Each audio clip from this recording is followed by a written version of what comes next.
ब्रेकनंतर आपल्या सगळ्यांचं पुन्हा एकदा स्वागत। भोंदू खरातच्या नाशिकमधील कार्यालयात एसआयटीचं पथक दाखल झालंय।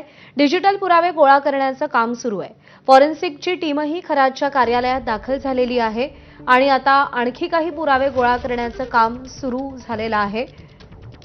कॅनडा कॉर्नर परिसरात नाशिकमध्ये अत्यंत मध्यवर्ती ठिकाणी ओकिस प्रॉपर्टी डीलर्स अँड डेव्हलपर्स हे खरातचं ऑफिस आहे।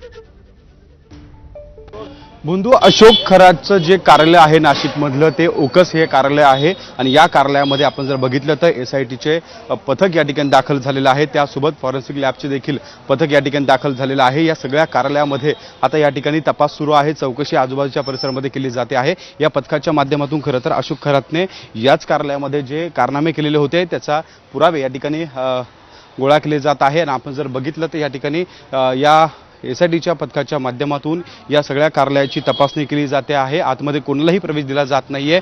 ज्या ठिकाणी हा खरात बसत होता बाहेर ज्यामध्ये हा सगळा कार्यालयाचा परिसर आहे, या कार्यालयाच्या परिसरामध्ये आपण जर पाहिलं तर या खरातच्या कॅबिनमध्ये खरं तर ही सगळी चौकशी सुरू आहे। ज्या ठिकाणी हे सगळे कारनामे या खरातचे सुरू होते त्याच ठिकाणी आता हे एसआयटीचं पथक दाखल झालेलं आहे। आपण जर बघितलं तर नाशिक ग्रामीण पोलीसचे अधिकारी जे आहे ते खरं तर या ठिकाणी या एसआयटीच्या पथकामध्ये आहेत। या वरिष्ठ अधिकाऱ्यांकडनं सगळी या ठिकाणी ही चौकशी खरं तर सुरू आहे। आणि आपण जर बघितलं तर या ओकस कार्यालयामध्ये अनेक दिवसांपासून ज्या पद्धतीनं हा भोंदू अशोक खरात महिलांचं लैंगिक शोषण करत होता आणि याच ठिकाणी आता खरं तर एसआयटी पथक येऊन पोहोचलेलं आहे।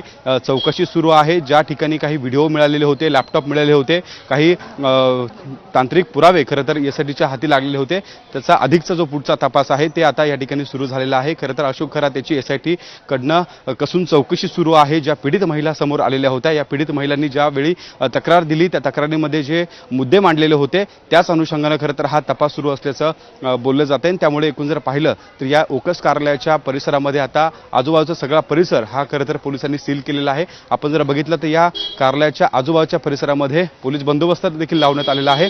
या तपासाकामी कोणतीही अडचण निर्माण होऊ नये यासाठी खरं तर ही सगळी यंत्रणा या ठिकाणी काम करताना आपल्याला दिसून येते। फॉरेन्सिक लॅबकडनं देखील खरं तर या ठिकाणी ही सगळी चौकशी केली जाते। काही इतर पुरावे एसआयटीच्या हाती लागणार का हे देखील बघणं आता तितकंच महत्त्वाचं असणार आहे। काही कागदपत्र जे आहेत त्यांची देखील तपासणी होणार आहे। एकूण जर या ठिकाणी काही आतमधले पुरावे आहेत ते आता या ठिकाणी एसआयटीच्या माध्यमातून गोळा सुरू असल्याचं आपल्याला एकूणच पाहायला मिळत आहे। कॅमेरामन मंगेश सोनवणेसह शुभम बोडके, एबीपी माझा, नाशिक। आणि आज सगळ्या संदर्भात अपडेट जाणून घेऊयात। शुभम बोडके आपले प्रतिनिधी सध्या आपल्या सोबत आहेत। शुभम, जे सगळं प्रकरण उघडकीस आलेलं आहे त्याच्या केंद्रस्थानी हेच ऑफिस असल्याचं देखील समोर आलेलं आहे आणि त्या ऑफिस मधले पुरावे आता गोळा करण्याचं काम सुरू झालंय।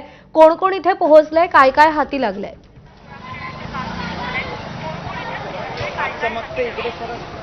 नक्कीच आपण बघतोय या ठिकाणी जे ओकस कार्यालय आहे याच कार्यालयामध्ये खरं तर हा भोंदू अशोक खरात या महिलांवर अत्याचार करत होता, त्यांना भीती घालून त्यांच्यावर खरं तर अत्याचार करत होता। आणि त्यानंतर आता या ठिकाणी एसआयटीचे काही अधिकारी या ठिकाणी आलेले आहेत, तपास सुरू आहे। ज्या कार्यालयामध्ये या भोंदू अशोक खरातची कॅबिन होती त्या कॅबिनची पूर्ण चौकशी खरं तर या ठिकाणी होते आहे। फॉरेन्सिक टीम देखील या ठिकाणी पोहोचलेली आहे आणि आपण बघतोय तर दुसऱ्या बाजूला क्राईम ब्रँचचे पथक देखील खरं तर या ठिकाणी पोहोचलेलं आहे आणि एकत्रित ही सगळी चौकशी खरं तर सुरू आहे। आपण बघतोय तर दुसऱ्या बाजूला पंचनामा या ठिकाणी केला जाणार आहे आणि पंचनाम्यानंतर हे कार्यालय सील केलं जाणार आहे। आपण जर समोर जर बघितलं तर ज्या कार्यालयाचं शेटर आहे त्या ठिकाणी ते लॉक जे आहे त्याला या ठिकाणी सील करण्यात आलेलं आहे आणि एकूण बघतोय तर दुसऱ्या बाजूचं जे कार्यालय आहे त्या ठिकाणी आता अधिकारी तपास करताय।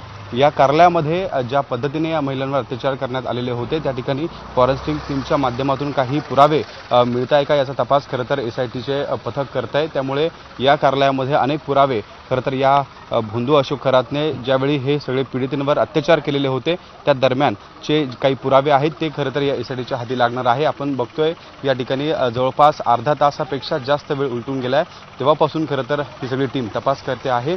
या सगळ्या कार्यालयाच्या परिसरामध्ये काही पुरावे मिळत आहे का त्याचा देखील तपास खरं तर या अधिकाऱ्यांच्या माध्यमातून सुरू आहे. काही वरिष्ठ अधिकारी देखील या ठिकाणी दाखल झालेले आहे. एकूण महिला अधिकारी देखील या ठिकाणी असल्याचं आपल्याला पाहायला मिळते. पीडितांनी ज्या पद्धतीने या भोंदू अशोक खरातवर तक्रार दाखल केली होती, या तक्रारीत जे महत्त्वाचे मुद्दे मांडलेले होते, त्यांनी काही औषध द्रव्य त्या ठिकाणी या महिलांना दिलेलं होतं, ते देखील या ठिकाणी काही मिळत आहे का, काही औषधांचे या ठिकाणी या औषधांमध्ये काही तो द्रव्य मिक्स करत होता त्याचे देखील काही पुरावे मिळत आहे का, या सगळ्यांची चौकशी खरं तर आता या ठिकाणी सुरू असल्याची माहिती मिळते आहे. एकूण पंचनामा केला जाईल आणि या ठिकाणी हे सगळं कार्यालय सील करण्यात येणार असल्याची देखील माहिती मिळते. आपण बघतो समोर दृश्यांमध्ये या ठिकाणी काही तांत्रिक पुरावे देखील आता एसआयटीच्या हाती लागलेले आहेत, ते ताब्यात घेण्यात येत आहे. अधिकाऱ्यांच्या माध्यमातून हे सगळे काही पुरावे जे आहेत ते संकलित केले जात आहे. गोळा करून हे सगळे पुरावे खरं तर एसआयटीच्या माध्यमातून जे सगळे पुरावे आहेत ते गोळा केले जात असल्याचं पाहायला मिळते. जे वरिष्ठ अधिकारी आहेत ते देखील या ठिकाणी काही लॅपटॉप आपल्याला हातामध्ये या अधिकाऱ्यांच्या दिसत आहेत. समोरच्या बाजूला जर बघितलं तर काही कागदपत्र देखील या अधिकाऱ्यांच्या हातामध्ये आहेत. हे सगळं हे पुरावे जे आहेत ते आता एसआयटीच्या माध्यमातून घेतले जात आहेत. जे एसआयटीचे अधिकारी आहेत, आपण बघतो या ठिकाणी ज्या महिला अधिकारी आहेत त्या देखील बाहेर पडत आहेत आणि या सगळ्या उकस कार्यालयाचा बाहेरचा जो परिसर आहे, ज्या ठिकाणी या भोंदू अशोक खरातची कॅबिन होती आणि या कॅबिनच्या बाहेर या उकस कार्यालयामध्ये या लैंगिक अत्याचाराच्या दरम्यान जे पीडितांसोबत येणारे त्यांचे नातेवाईक होते त्यांना जे बाहेर बसवलं जायचं त्या ठिकाणी ही सगळी तपासणी पूर्ण झालेली आहे. अनेक पुरावे आता हाती घेण्याचं काम सुरू झालेलं आहे. आपण पाहतोय फॉरेन्सिकची टीम इकडे दाखल झालेली आहे. काही लॅपटॉप्स देखील ताब्यात घेण्यात आलेले आहेत आणि या सगळ्या संदर्भात आता पुढे नेमकी काय कारवाई केली जाते हेही पाहावं लागेल. या त्याच्या कार्यालयातून नेमकं काय काय हाती लागतंय हे पाहणं देखील महत्त्वाचं आहे. शुभम, धन्यवाद दिलेल्या या सगळ्या सविस्तर माहितीसाठी.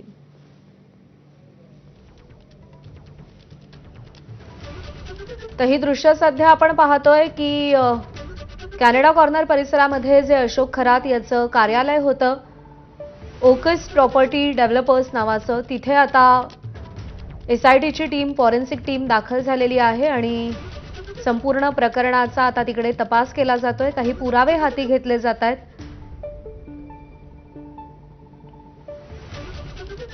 याच कार्यालयामध्ये भोंदू खरातचे अनेक कारनामे त्यानं केलेले होते आणि याच कार्यालयाच्या अवतीभोवती हे सगळं प्रकरण फिरतंय.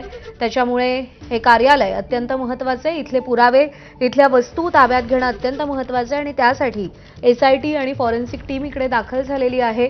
काही लॅपटॉप ताब्यात घेण्यात आलेले आहेत आणि या ओकस प्रॉपर्टी डेव्हलपर्स कार्यालयामध्ये सध्या तपास सुरू आहे.